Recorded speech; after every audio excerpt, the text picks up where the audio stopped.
Welcome back to the most accurate podcast here at 4for4 Football. As always, I'm your host, John Daigle, joined today by the man himself, friend in life, wrapping up the projections on our end at 4for4.com, none other than John Paulsen. JP, how's it going? It's going pretty good. We got a few more stragglers here in free agency to talk about. There's still a few more out there, but this should be a pretty good wrap-up show for free agency in 2023. Like a lot of other shows, we will get to rookies in the upcoming months. But yes, we have this one final episode cleaning up what we missed over the weekend in free agency. And there were some very big deals, including and beginning with Elijah Moore, traded on Wednesday, finally released from the Jets to Cleveland for the number 42 overall pick. I would imagine, as we talked about with Aaron Rodgers and Garrett Wilson and Alan Lazard last week's show, that number 42 pick, along with another second rounder, will go to Green Bay eventually whenever the Rodgers deal is settled. But for right now, what are your thoughts on Elijah Moore playing with Deshaun Watson and Amari Cooper and Donovan Peoples-Jones in Cleveland? Yeah, I was hoping that the Packers might acquire Elijah Moore, but then a couple of followers pointed out, probably correctly, that Elijah Moore had a dust-up with Mike LaFleur. So that probably wasn't going to lend itself to dealing with Matt LaFleur as the head coach. So maybe that's why that happened. I mean, the Packers need receivers, and he was available, so this would have made a lot of sense. And Denzel Mims is still a possibility. Yeah, Moore is the one I wanted, but of course, nevertheless, yeah. Cleveland, I would say, is a pretty good landing spot for him. I think Donovan Peoples-Jones' career has been looking up. With the acquisition of Deshaun Watson, he has had some spot games where he's been pretty good. So I was sort of looking at him as a sleeper in best ball drafts. I'm not sure what his ADP is. I can't imagine it's very high. But now that Elijah Moore is in Cleveland, I think I would favor him slightly over Peoples-Jones. Given his rookie season, he had a really nice stretch, and then kind of was a disappointment as a sophomore and couldn't get off out of the doghouse and off the bench, and his snaps were limited last year with Garrett Wilson coming in and basically gobbling up most of the targets. So I think Elijah Moore has quite a bit of talent, and I think it's a nice fit. We'll see I think the key is with this whole passing attack is whether or not Deshaun Watson's 2022 season was just a blip. He was knocking off the rust because he wasn't very good at all. And I think we were expecting a lot more efficiency and production out of him. So we'll see if he's able to, turn his career back around and get going again.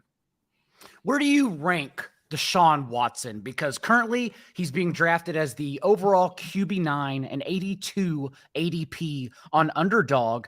As Sharp Football's Rich Rebar pointed out on Twitter, when Watson did enter the starting lineup last year, Cleveland ran 76.8% of their passing plays from 11 personnel. So we assume now with a competent third receiver in Elijah Moore, they will continue to do so and be a heavier passing team that targets wide receivers instead of tight ends like past years under Kevin Stefanski. So what are your thoughts on Deshaun Watson? Are you taking chances around that range as a low-end QB1 thinking he can return to form, or was basically 2 years away from football too much for him to garner that form again?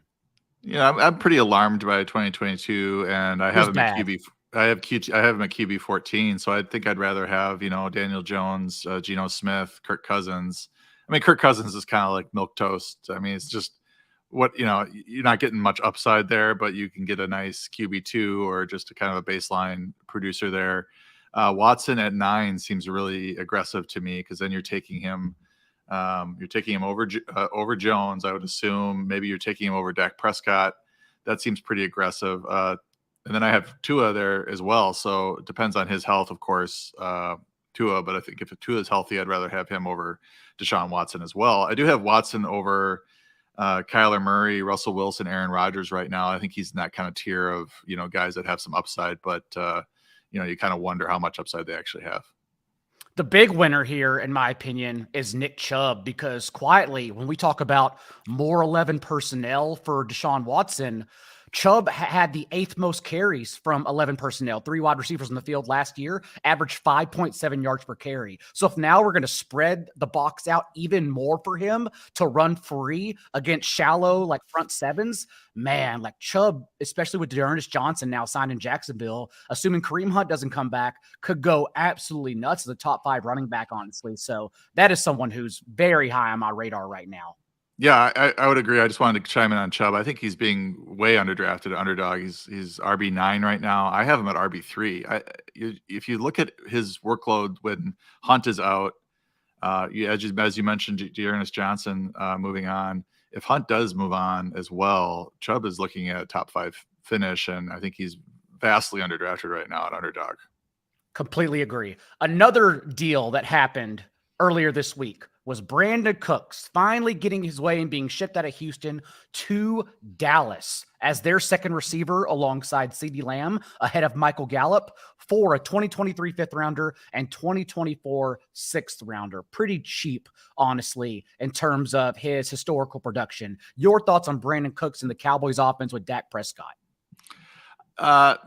Not a big needle mover for Cooks himself. I mean, maybe his happiness is a 10 out of 10 now, or a 9 out of 10 as opposed to a 2 out of 10 in Houston. He doesn't have to move very far going from Houston to Dallas. But I do wonder in terms of number of targets for him relative with Lamb being the number 1 option there, and then Michael Gallup now a year removed from his injury, perhaps producing a little bit better than he did last year, and maybe pushing Cooks for that number 2 role. I think the good news is for all these guys is that Dalton Schultz has moved on, and they are pretty raw at tight end. I mean, they've got a couple of younger guys, but nobody of Schultz's target acquisition capabilities right now. So some of those tight end targets could shift over to the wide receiver 2, wide receiver 3, and that might support both Cooks and Gallup there as possible fantasy options. And I was pounding Gallup hard in the 14th round because this is his bounce back year, right? We weren't going to draft him in the late rounds after reconstructive knee surgery last season. This would be the one time I want to take a chance on him, especially given the massive contract he got from the organization last offseason. But Cook certainly now makes me a little scared to keep going overweight on him. Do you have any thoughts or any confidence in either Jake Ferguson or Peyton Hendershot as last round picks? Because they proved they were competent players last year. They both can block. They both can catch. My concern would be like the Lions situation, wherever they traded T.J. Hawkinson, and they did lead the Lions in touchdowns from tight ends once they traded T.J. Hawkinson. So both teams won that deal. The issue is that they used 3 guys, and there weren't really any rhyme or reason to when one would pop. And so that would be my concern with Ferguson and Hendershot, is that there is no rhyme or reason. There's not like one single guy replacing Schultz in that offense. Yeah, that's the issue. I think if we knew who the starter was and we're assured that he's going to be seeing 70-80% of the snaps, then we could target them as a late round flyer. You look at Ferguson's snap rate for the season, played 16 games, played 40% of the snaps. He averaged 0.11 PPR points per snap. Hendershot played 26% of the snaps and averaged 0.13 PPR per snap. So they're really, it's almost like that Spider-Man meme where the 2 Spider-Mans are pointing at each other, like trying to determine who's better or who's the real Spider-Man. I don't know. We have to wait and see who's going to be the starter. Maybe somebody will clearly win this with job, but really, on a per snap basis, they've been pretty close. You mentioned Dalton Schultz, and his deal is now official as the Cowboys passed on giving him the $11.3 million franchise tag for a tight end and told him to test the market instead. And unfortunately, he failed the market and coming back with a 1-year, $9 million contract headed to the Texans. And remember, Dalton Schultz did struggle in the first half of the season, but he also dealt with 2 separate injuries. And then when he returned post-bye, week 10 on for Dallas, that's when he was the tight end 4 in points per game the rest of the way. So there is a little bit of hope here that, honestly, given the Texan situation, he can arguably lead that offense for better or worse in both targets and receiving touchdowns. So your thoughts in Dalton Schultz with Houston? Yeah, he's always been, when Dak Prescott's healthy, I'm ranking Schultz as a tight end 1. If Prescott's out, then I kind of question it. But and you look at his numbers, splits with and without Prescott, and they're pretty stark. So, going to Houston, I mean, are we assuming that Davis Mills is the starter there, or are they going to try to find another quarterback? I'm assuming it's CJ Stroud or Bryce Young. Young. So probably. You're assuming they're drafting one. It sort of depends on how they, how much of an upgrade that rookie is from Davis Mills, and if they can turn this passing attack around pretty quickly. Because last year, even I think Davis Mills played pretty well 2 years ago, and then last year it just wasn't. He didn't progress like the Texans and a lot of fantasy folks were hoping that he would. And it didn't help that Brandin Cooks was kind of disgruntled the entire time. But you wonder what level this passing attack can get to with one of these rookies, and maybe they can turn this around quickly. And then you're looking at Schultz as a low end tight end one, just given the landscape at the tight end position. I think he certainly is capable. In a year, it's now another contract year for him, so he's going on a prove it deal. They must be telling him that for him to sign with the Texans, they must be telling him that he's going to have a huge role there and be able to cash in the following year. I mean, that to me seems like that's what's happening. And I was really surprised that this is what he ended up with, given the fact that his 2 or 3 year, splits, or you look at what he did over the last 3 years, I guess 2,000 yards over the last 3 years. That's really productive for the position. And for him to just sign a 1 year deal with, one of the worst teams in football was pretty surprising. It's also going to be 27 this upcoming season. He'll be on his second contract. And again, like we argued with David Njoku last year, the runway is clear for Schultz with negligent competition to lead this offense in targets. So given all of that, yes, he's not explosive, I understand. But given all of that, genuinely, he has to be a top 4, top 5 tight end, in my opinion, because the opportunity is right there for him. Devin Singletary also join this backfield. And as we know from week 2 on, before Dameon Pierce suffered his season-ending injury, he handled 80% of backfield touches for the Texans. No one, Rex Burkhead included, got in his way. And so the concern here is that Devin Singletary won't take over the backfield, but he'll cannibalize the situation enough to where Dameon Pierce may not reach a ceiling outcome. So your thoughts now on Pierce and Singletary in the Texans backfield? Yeah, I mean, when this happened, I tweeted that this was not great for Dameon Pierce. I think, you're bringing in then I got a lot of pushback that involved, they're just replacing Rex Burkhead, and I don't think that's true. I think they're doing more than replacing Rex Burkhead. Rex Burkhead averaged 3.9 touches per game last year. They didn't need to go out and spend $2.5-3 million on Devin Singletary in order to replace Rex Burkhead. You could, if you wanted like a Rex Burkhead plus or a younger Rex Burkhead role, then yes. But you're looking at a Singletary who has 177 carries last year, 38 catches. Previous year, 188 carries, 40 catches. I don't think he just comes in and has 4 touches a game while Dameon Pierce is a bell cow. So, I think best case scenario coming out of this offseason, Pierce was the bell cow. And I think this signing indicates that they are going to, have Singletary in there for 8 to 10 touches, and that is going to impact Pierce negatively. So I don't see this in any other way than it's a downgrade for Pierce. I didn't have Pierce ranked as an RB1 or anything, but it's far from the best case scenario to bring in a guy who's got 4.7 yards per carry and has averaged or he's had at least 38 catches in 3 straight seasons. So I think he's coming in for a reason. He signed a short contract, I think 1 year deal or 1 year deal. Yeah. So it's another prove it deal for him. And I think they'll form a pretty formidable 1-2 punch, but that's not great for fantasy purposes.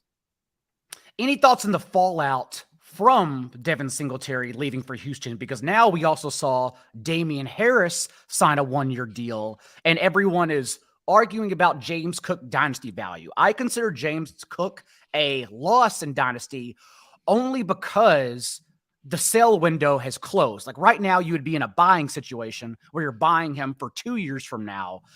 And I would argue for redraft purposes, this is a good situation for James Cook, if only because Damien Harris never led the Patriots in targets, never led the Patriots in third down snaps. He is a bruiser running back who will make shallow boxes finally pay for Buffalo instead of loading up on the back end and protecting and trying to contain Josh Allen. So that's the way I look at it. Damien Harris still with double-digit touchdown upside with Buffalo. But your thoughts on both those players in Buffalo's backfield? Yeah, he could look at Devin Singletary's season and kind of write most of that over to Harris, except for the catches, which is the 38 catches. Mhm. I don't know, 180 or so carries. Most of those carries going to Harris, not very many of the catches going to him, and James Cook getting most of those, because Harris is capable as a receiver, but he's not maybe as dynamic as even Singletary was, and certainly not as dynamic as Cook is. So I think the plan was to bring in somebody to take some of that between the tackles rushing load off of Cook, because he's not a big guy at all and wasn't going to be able to handle 300 touches. So I think they're going to ramp up his workload, but not to the point where they're going to sacrifice his body. So Harris, coming in on a $1.77 million deal, 1 year, they're just going to, hand him the ball 10 to 12 times a game. Excuse me. He's not going to have a ton of fantasy value because of the rushing touchdowns. They tend to go to Josh Allen, or at least he vultures quite a few of the rushing touchdowns. So it's really, Cook's value is probably unchanged, because we knew something was going to happen here with him. Mm-hmm. And this is probably the ideal person to bring in terms of type of player, because he's going to take up a lot of these, short yardage and, between the tackles type carries, which aren't really worth a whole lot for fantasy unless you're talking goal line. Whereas Cook is going to hold on to a lot of that pass catching role, and he'll be able to, third down role, and also just 2-minute drill. So that's where, the running backs make a lot of points. Another player who, like Damien Harris, will probably be dependent and certainly capable of multiple touchdowns to get his value, is Adam Thielen, rounding out Carolina's 3-wide sets between either Terrace Marshall, Laviska Shenault, or Shi Smith. Thielen, of course, yards per route run have dipped for 5 consecutive seasons. Yards per target have dipped for 5 consecutive seasons. But we know he is capable inside the 10-yard line. That's what's important. At least 29% of his targets for 3 seasons in a row have come inside the red zone. That's where he makes his money. So your thoughts on Adam Thielen, who we are expecting to play with likely CJ Stroud this upcoming year? Yeah, I have to kind of wait and see if this is the final receiving core, because this is pretty ugly when you look at it as a whole. Yes. I mean, they Hayden Hurst included. Hayden Hurst at tight end, which is not bad. I mean, he's kind of I don't know, mid-level starter at tight end. Thielen in the slot, who's well past his prime. Terrace Marshall maybe ascending. Laviska Shenault, who I would have thought he'd be the slot receiver, but now with Thielen there, is there room for him? Are they really done at receiver? Or are they going to add somebody? Because this is a pretty motley crew of receivers at this point compared to the rest of the league. And I do think that Thielen, though, has some late round appeal. I'm sure his ADP is way lower than it was last year after a disappointing season.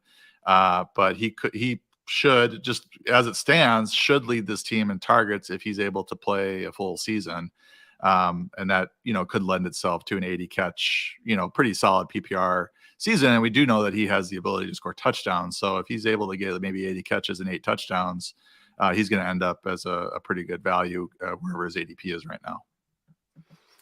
If you are curious about our thoughts on CJ Stroud, you can go back in the Most Accurate podcast feed and find my episode with Hayden Winks from just a few weeks ago. Stroud, of course, my favorite quarterback of this class. And finally, as the Colts continue to shift and remake their offense, 2 signings here. Gardner Minshew, of course familiar with Shane Steichen's system from Philadelphia, signed to a 1-year deal. And it's your call. In 4 starts the last 2 years under Steichen, Gardner Minshew has finished as the QB9, QB18, QB7, and QB17 in those 4 games. And then also Isaiah McKenzie signed to replace Paris Campbell from the slot. I think we're going to get spot starts for Minshew. I think a project at quarterback, whether it's Will Levis or Anthony Richardson, is certainly coming with a number 4 overall pick. So your thoughts on what will probably be half a season, I think, between Gardner Minshew and Michael Pittman. Let me ask you this, though. Does it seem like, based on Minshew's early career, that he should have a starting job somewhere, even if it's a low-end 20 to 32 type range starting job? Isn't he better than some of these guys that are going to be starting He's season? He's certainly better, yes, but I also think the ceiling is capped, and I think NFL decision makers are aware of that. I would argue he was exposed last year in a second start for Philadelphia because he does have limitations. But as a veteran backup, a career backup, honestly, and someone who every team should prioritize, like a Cooper Rush, who can come in and keep your team afloat for a long period of time, absolutely, he's that good. So this is a really good, I think I mentioned with our producer Sal that this is a really good landing spot for him, given the uncertainty at quarterback, the relative talent at the receiver position. They do have, Michael Pittman. They got a pretty good running game with Jonathan Taylor, and they've got a group of tight ends. Johnny Woods, kind of up and coming tight end. Kylan Granson's a pretty decent receiving tight end as well. So I think this is a good spot for him. And if you're getting into super flex and deeper formats, you might want to think about him because, as you mentioned, there's a good chance he sees half a season of starts, given who the Colts might get at quarterback. So, I think the only thing that would really submarine his value would be if the Colts somehow trade for or sign, I guess, Lamar Jackson, to a deal that the Ravens decide not to match, because that would obviously submarine Minshew's value. But otherwise, you think it's a pretty good chance that he's going to get some starts. And I do think that he is a sneaky start anytime he gets in there, because he does have some ability to run the ball. He's got some swagger, and he tends to produce when he does get those starts. Your thoughts on Michael Pittman as well, because I'm expecting a bounce back. I don't know what the ceiling outcome could be, but last year he led the league in curl routes under Frank Reich and Jeff Saturday. I would imagine that changes under Steichen, and he gets the full complement of routes back that can unlock his ceiling. Yeah, I think he's good, and probably was a little bit. Based on where he finished, he was a little overdrafted last year. But I don't think, heading in, given the fundamentals of his career at that point, and knowing that he's a good route runner as well from all of Matt Harmon's work over at Reception Perception, I think everything's really indicated that he was going to have a good year. And then, as you mentioned, the usage was weird. Matt Ryan didn't deliver as much as we thought he would deliver at his stage of his career. But I think, Minshew, if you assume him for a half a season, and then I think it gets pretty dicey when you don't know what kind of quarterback they're going to have there as the rookie, and whether or not he's going to be as quality of a passer as Minshew even. That makes it a little bit risky, but I think his ADP is such that he's worth the risk at this point, because I think he's probably going to go 2 or 3 rounds after where he went last year in the 3rd round. And with that, Paulsen, any other thoughts before we put a bow on free agency and move on, continue with projections and everything else on the site? I was looking at your excellent free agency tracker, and there are still some names out there. We might have to do another podcast if all these guys go anytime soon, but we still have the Odell Beckhams, Jerry McKinnons, Kareem Hunts, Ezekiel Elliott, Leonard Fournette, just to name some running backs. At receiver, we got, as I mentioned, Beckham, Chark, Landry, Marvin Jones. We got to do a Marvin Jones podcast. But no, I think most of the big names are gone. But there are still a few interesting players out there that could find fantasy fits that'd be worth talking about. But we'll just tease that and maybe not deliver, depending on when these guys actually get signed. We will definitely get back together when all this happens. And of course, that free agent tracker, as well as our fantasy fallout articles, all free on the site, 4for4.com, for everyone right now, as we move closer and closer to hardcore best ball season. Until then, we will be back next week with rookies and dynasty talk. So remember, until next time, be a little bit kinder than what's required. We'll see you then.